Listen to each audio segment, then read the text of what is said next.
গুম এবং July August গণহত্যা মামলায় সাবেক আইজিপি আব্দুল আল মামুন, এনটিএমসির সাবেক মহাপরিচালক জিয়াউল আহসানকে আন্তর্জাতিক অপরাধ ট্রাইব্যুনালে নেওয়া হয়েছে। তাদের বিরুদ্ধে আজই তদন্ত প্রতিবেদন জমা দেওয়ার কথা।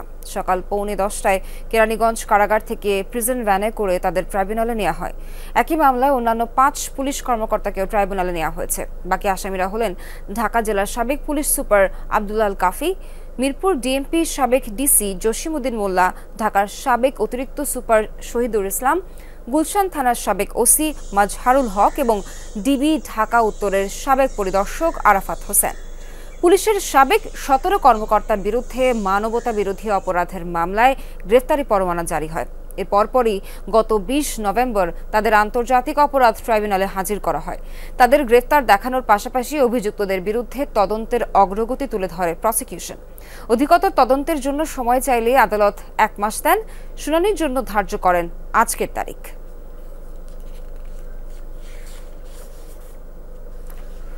আন্তর্জাতিক অপরাধ ট্রাইব্যুনালে আছেন সহকর্মী রাব্বি সিদ্দিকী। এই বিষয়ে আরো জানতে যাচ্ছি রাব্বির কাছে। রাব্বি, কখন নাগাদ শুরু হতে পারে ট্রাইব্যুনালের কার্যক্রম, আর আজ কি তদন্তের জন্য সময় চাওয়া হতে পারে কিনা জানাবেন?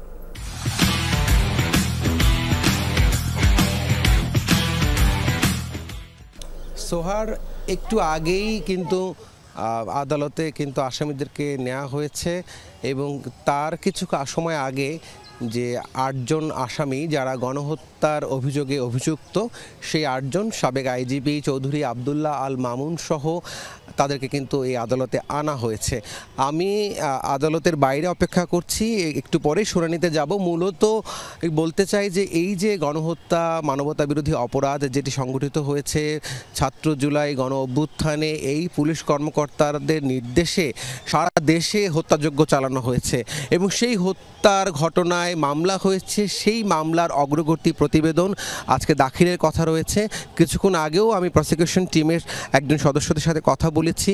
তারা মূলত যেটি বলছেন যে যেহেতু এই হত্যার তদন্তে সময়ের প্রয়োজন, তাই আরও মাসখানেক সময় বাড়ানোর আবেদন তারা করবেন।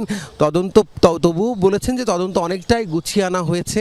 মূলত আমরা দেখেছি যে প্রথম লটে সাবেক আইজিপি চৌধুরী আব্দুল আল মামুন, সেই সাথে সেনা কর্মকর্তা জিয়াউল আহসান এবং যাত্রাবাড়ি থানার, বিশেষ করে আমি বলবো যেই যাত্রাবাড়ি এলাকায় শতাধিকেরও বেশি ছাত্র জনতার উপর গুলি চালিয়ে হত্যা ঘটনা ঘটেছে, সেই যাত্রাবাড়ি থানার ওসি আবুল হাসান কিছুক্ষণ আগে তাকেও আনা হয়েছে। মূলত সকাল থেকে আমরা শুনছিলাম যে আজকে 7 পুলিশ কর্মকর্তাকে আনা হবে, কিন্তু আমরা একটু আগে দেখেছি যে 8 জনকে আনা হয়েছে।